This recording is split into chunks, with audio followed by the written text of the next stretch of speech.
दोस्तों, भले ही अपने हजारों बार किन्नरों को देखा होगा, लेकिन हम दावे के साथ कह सकते हैं कि आप उनके बारे में फिर भी ज्यादा कुछ नहीं जानते होंगे।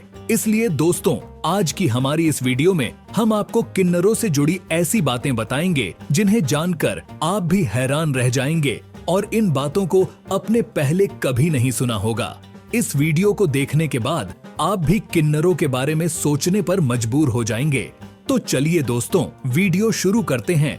किन्नर समाज का एक ऐसा हिस्सा होता है जो ना ही स्त्री होता है और ना ही पुरुष, और कई साल केस लड़ने के बाद अब जाकर कहीं उन्हें थर्ड जेंडर का दर्जा प्राप्त हुआ है। दोस्तों, हमारे भारत में 5 लाख से ज्यादा किन्नर मौजूद हैं। यह सभी किन्नर समुदाय समाज से अलग होकर रहते हैं, इसलिए हर एक व्यक्ति को उनके जीवन रहन सहन के बारे में जानने की इच्छा होती है। दोस्तों, क्या आप जानते हैं कि एक किन्नर का जन्म कैसे होता है? अगर नहीं तो आपको बता दे, ज्योतिष शास्त्र के अनुसार जब भी स्पर्म की अधिकता होती है तो लड़का पैदा होता है, और जब रक्त की अधिकता होती है तो लड़की पैदा होती है। लेकिन वही अगर स्पर्म और रक्त एक समान मात्रा में हो तो किन्नर संतान पैदा होती हैं। दोस्तों, वैसे तो भारत में किन्नरों का इतिहास 4000 साल से भी पुराना है। इतने लंबे समय से हमारे साथ रहते हुए भी इन्हें अभी तक बराबरी का दर्जा नहीं मिल पाया था। दोस्तों, भले ही किन्नर हजारों सालों से हमारे साथ रह रहे हैं, लेकिन फिर भी आम इंसान उनके जीवन से जुड़े पहलुओं को अभी तक जान नहीं पाए हैं। क्योंकि सोचिए दोस्तों, क्या आपने कभी भी आम इंसानों की तरह किन्नरों की शव यात्रा को निकलते देखा है? तो इसका जवाब होगा कभी भी नहीं। तो आखिर ऐसा क्यों है, आपको बता दे कि किन्नरों की भी शव यात्रा निकाली जाती है, लेकिन उसे आम लोगों से छुपाकर रात में निकाला जाता है। ऐसा इसलिए ताजो कोई भी आम इंसान उसे ना देख सके, क्योंकि किन्नरों का मानना है कि अगर आम इंसान शव यात्रा को देख लेता है तो मरने वाला किन्नर फिर दोबारा किन्नर के रूप में ही जन्म लेता है। किन्नर की मौत के बाद उसके शव को जूते चप्पलों से पीटकर शमशान ले जाया जाता है। किन्नर कभी भी मुर्दों को जलाते नहीं बल्कि दफनाते हैं। दोस्तों, उनकी परंपरा के अनुसार किसी भी किन्नर की मौत होने पर मातम नहीं बल्कि खुशी मनाई जाती है, क्योंकि मौत के कारण उस व्यक्ति को इस नरक भरे जीवन से छुटकारा मिल जाता है। दोस्तों, जैसे हमारे समाज में हर लड़के लड़की की शादी होती है, लेकिन क्या आपको पता है कि किन्नरों की भी शादी होती है, लेकिन उनकी शादी किसी इंसान से नहीं बल्कि एक देवता अरावत की मूर्ति के साथ होती है, लेकिन वह भी केवल सिर्फ एक दिन के लिए, क्योंकि अगले ही दिन अरावत देवता की मौत हो जाती है, जिसके कारण इनका वैवाहिक जीवन खत्म हो जाता है। इसीलिए सभी किन्नर मिलकर अपना मंगलसूत्र तोड़ देते हैं और उस देवता की मूर्ति को तोड़कर सफेद कपड़े पहन लेते हैं। दोस्तों, किन्नर आखिर ऐसा क्यों करते हैं?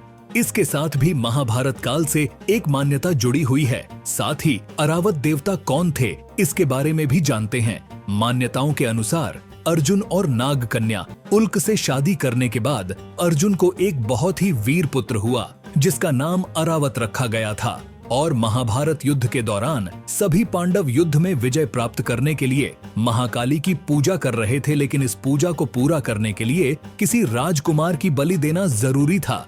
इसके लिए कोई भी राजकुमार आगे नहीं आया और ना ही पांडव अपने पुत्रों की बलि देना चाहते थे। लेकिन तभी अरावत ने अपने पिता की जीत के लिए आगे बढ़कर अपना बलिदान देने का फैसला किया।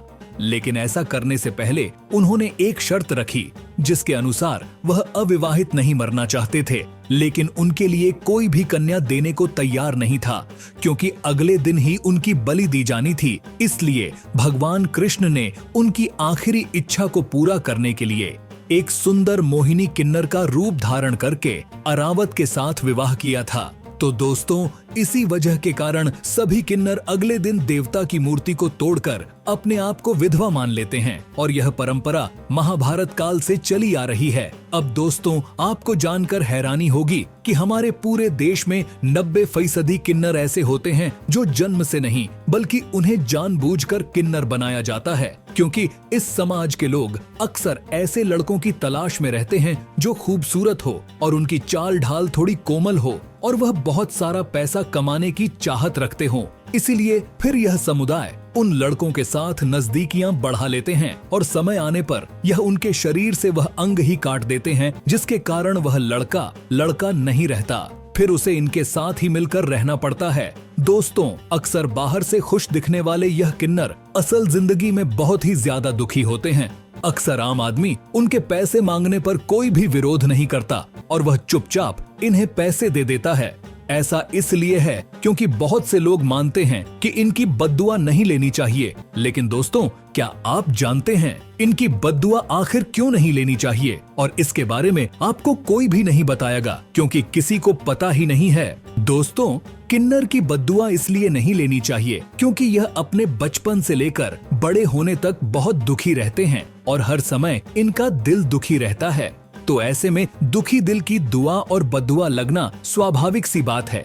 दोस्तों, किन्नर ज्यादातर शुभ कार्यों में ही शामिल होते हैं और आशीर्वाद देते हैं। साथ साथ यह दक्षिणा में कुछ पैसे भी लेकर जाते हैं क्योंकि माना जाता है कि किन्नरों की दुआ में बहुत ज्यादा ताकत होती है, इसलिए इन्हें दान देना चाहिए। और कहा जाता है कि इन्हें भगवान श्री राम से वरदान भी प्राप्त है। और अगर आप इनसे 1 रुपए का सिक्का लेकर अपने पर्स में रख लेते हैं तो धन की कमी पूरी हो जाती है। तो दोस्तों, आपको किन्नरों के बारे में यह सब जानकर कैसा लगा, हमें नीचे कमेंट में लिखकर जरूर बताएं। अगर वीडियो अच्छी लगी हो तो आप इसे लाइक और शेयर जरूर करें। और अगर आप भी हमारे चैनल पर नए हैं तो हमारे चैनल को सब्सक्राइब करके साथ लगे बेल के बटन को जरूर दबाएं। धन्यवाद।